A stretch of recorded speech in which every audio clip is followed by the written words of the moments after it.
Welcome, ladies and gentlemen. Christine here with a discussion about Lustria in Total War Warhammer 3 and why it's just not that great. In point of fact, it is quite terrible, probably the worst campaign area of the entire game.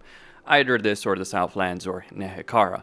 Just not really a well-designed area in many parts. Cathay is one of the best, Darklands is pretty good, Lustria is genuinely one of the worst. Now, I've said this multiple times in quite a few other videos that we do have a problem in Warhammer 3 in many areas of the game where a lot of settlements are very close to each other and you're just doing settlement hopping from one turn to another. The problem in Lustria is that it goes too far on the other side.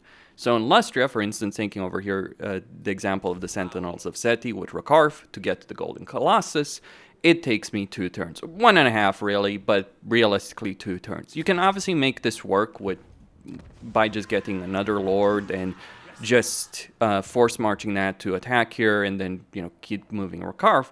But the problem is, that's one of the better examples. And keep in mind, this is turn 6. It took me 5 turns over here to take my initial province with just 1 lord. In comparison, someone like Morathi, who also starts with a 4 settlement province, or even Karl Franz, can take control of their initial province earlier than that. Like, it could take me 5 turns to deal with Helmgart in a Karl Franz campaign, just as an example. So this is slower than it should be. And even then, like, ignore the Golden Colossus for a second, because then it takes me 3 turns from the Golden Colossus, maybe even 4 really, to get to Copper Landing, and then, let's say, 1 turn, 1.5 to get from there to the Dust Gate. And this applies across a lot of Lustria. Not all of it, but a significant portion of Lustria is like this. Like, consider this path over here on the campaign between the Sacred Pools and this particular settlement. I am fairly certain no one in any campaign is using that path because it is that freaking slow. The jungle is slow, and it's not great, but it's too slow. So you end up with a lot of downtime, a lot of dead time in your campaign, and you're playing a lot of the Enter Button Simulator. But that's not just all of it. You also have a lot of areas where you might think, oh, I can invade via the sea, but then you have a lot of the coastline having terrain that is impassable, so you can't actually land there, which further limits your campaign potential. And there's also settlements that should be ports, for instance, like, this particular settlement should really be just a port settlement, and it's not. It's just kind of one of those bizarre situations in terms of the terrain design over here. On top of that, add things like mountains, which create more impassable terrain. Add, like, for instance, if I were to take Rakarth over here and march him for this particular settlement, geez, that would take a long freaking time, wouldn't it? Gee, yeah, so like over here, what are we looking at? So we're looking at 3, 4, 5, 6, 7. It's not bad. That is not good. And that's literally the province just north of mine. That is not a good situation. And even from the Chamber of Visions, like if I recruit a Lord in the Chamber of Visions and try and get there, right? It's still 4 freaking turns to get there. That is not good design of a map. That is way too much. So I would say an average that would be good for a creative assembly to aim would be something like 1.5 turns or 2 turns. But no, Lustria is like 3 turns on average at least, if not 4, dependent on the areas you're talking about.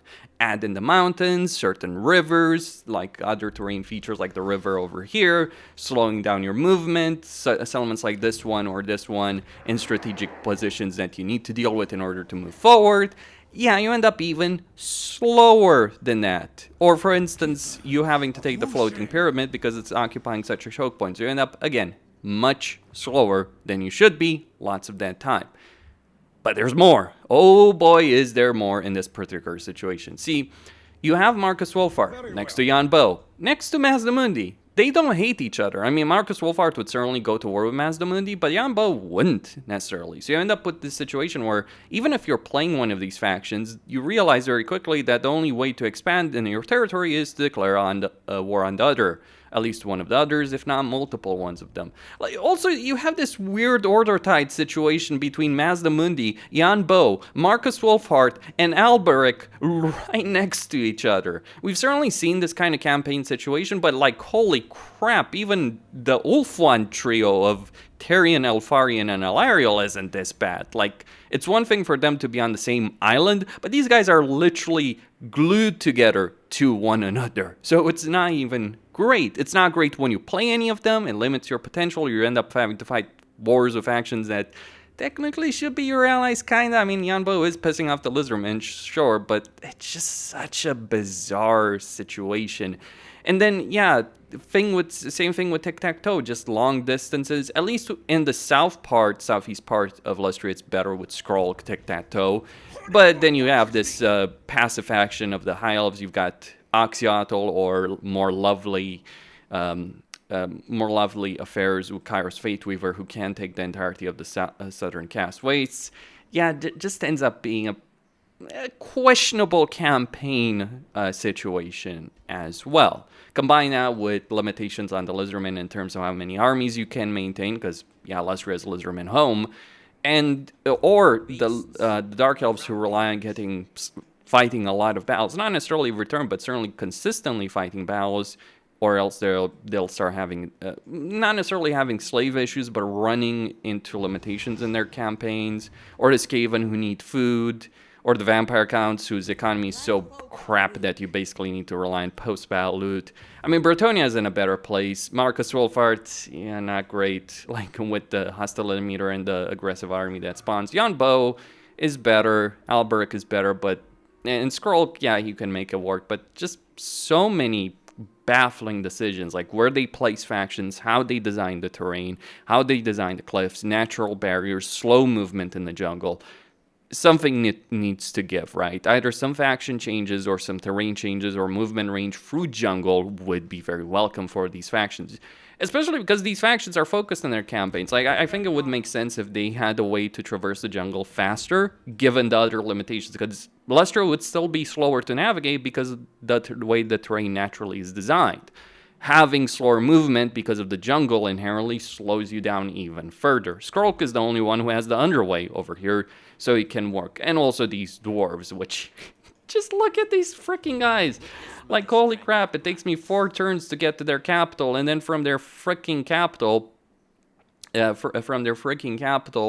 3 turns, maybe even 4 turns to get to the next settlement. Probably 4 turns, really, realistically, or 3.5.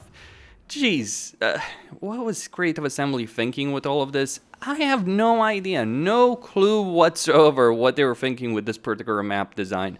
Lustria has been in a very questionable state for a very, very long time, and now it's like, it's better that there's not a million factions in the area, but the factions that are, yeah, you end up with some very questionable campaigns as a result of it. It's just simply not fun dealing with any campaign in Lustria, regardless of whether or not they're good or bad Legendary Lords. There's some good ones, there's some bad ones. Mazamudi is an example. There's some good and bad ones, to be certain, in Lustria. But even with the good ones, you just always feel like it's a rope around your neck that's going to limit your campaign potential. And a lot of these campaigns do feel better the moment you get out of Lustria. No joke. One of the worst decisions you can make in a campaign as Oxyotl, for instance, is to go in fricking Lustria. It's not worth it. You may have to, because Skrulk may happen, and he may conquer this territory, or you may have to deal with Karf. But outside of that, yeah, just engaging with Lustria feels pretty off. It's a jungle situation, but I've got to say this. Southlands, for all its issues, and it does have them, Southlands feels significantly better. Still takes a long time to traverse the terrain, absolutely, but you don't have that awful campaign design or Legendary Lord placement in that campaign. Like, you play a campaign as Tic-Tac-Toe, it's pretty straightforward. Deal with the greenskins and then come over here, beat the crap out of Teclis. Krokar, just go north or south, or both in this campaign. Deal with Skaven and then beat Libaris and maybe ally Forik if you so desire. But it's a better situation in Southlands even if you are slow. So it's not just the speed alone, it's the combination of things that does limit the potential over here. And I think, like, if Lizardmen were reworked to be better, it would certainly be a better situation, because that's another thing. Lizardmen are not in a great state, And we've seen before with how one race that is predominant in an area, and certainly lizardmen are more predominant than other races in Lustria, how having a bad race in an area can really ruin that area. Like, the Empire is not as bad, nowhere near as bad, but it was a joke of an area, an annoyance of a campaign area to deal with, because the Empire would just, you'd sneeze at them and they'd collapse. Well, now they no longer do so. They're actually a threat, potentially a gargantuan threat dependent on faction potential. Sure, the electric count minor factions will just fall over very easily, but Elspeth and Karl Franz right next to each other, that can be a genuine problem for you to deal with in your campaign in quite a few ways. Or maybe, you know, Kamler and Grom get faction potential and screw them over. Hard to say, but it is just something worth keeping in mind with respect to this. So Empire campaigns have ended up better just because the Empire, or campaigns in the Empire have ended up being better. Even Vlad, who's fairly strong, has become a more interesting campaign. So Lizardmen improvements would be very welcome. Terrain changes would be welcome. Legendary Lord placements like Marcus Wolfhard right next door to Jan Bo, right next door to Mazdamundi. Yeah, that right next door to Alberic. What? Who thought that was going to be a great idea? I just wonder, who thought this was going to be freaking great?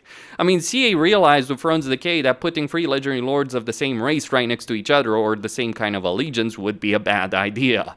Because they moved Gelt. That's one of the reasons they moved Gelt. They apparently still need to learn that lesson with Lustria, and I hope they do at one point. Like, I'm saying Jan Bo needs to be in a different campaign starting position, for instance, at least. Or Marcus Wolfhard, or Alberic. One of those freaking 4. I mean, Mazdamundi makes sense where he's at. He's not actually the worst offender, but like Marcus Wolfhard, Alberic, and Jan Bo absolutely freaking are. Because beyond those 4, it's like you got some minor demonic factions that Itza is going to sneeze at and obliterate in 4 turns flat. And then it's like you got the Thunderdome. It's not as bad as the old Thunderdome, but yeah, Thunderdomes have never quite worked quite as well. I much prefer the Empire or Dark Lions Thunderdome, or you could even consider Cafe a slight Thunderdome. I say slight because Cafe has dominance in a lot of ways. But that's all I had to say about this. Like, this is the reason I think Lustria, the campaigns in Lustria get affected. It's not just the distance, it's terrain features, it's the way certain factions are placed, as well as, of course, the movement range that I've talked about. Just not fun. Like, really not fun. It's not that these factions are necessarily broken, though. You have Vampire Coast sucks, and Lizardmen could absolutely use a rework, but it's not really just that. It's like just the situation that they're dealing with. Questine signing out. Stay tuned for more.